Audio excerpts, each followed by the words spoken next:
right, we want to disconnect the battery, disconnect the negative cable using an 8mm ratchet wrench or a wrench.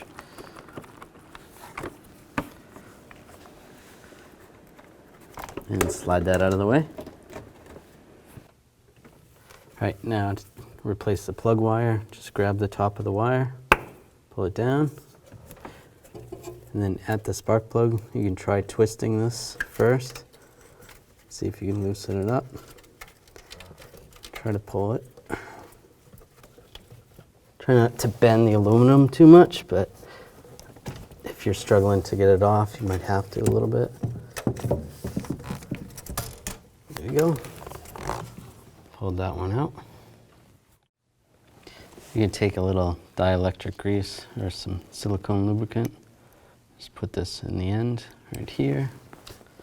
Then you want to take the heat shield off the old wire and reuse this. Now we can line this up top on the coil.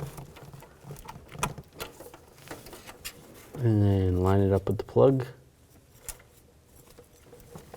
Slide it in position, make sure it clicks in place. Just like that. Then you're going to do the same procedure for the other wires.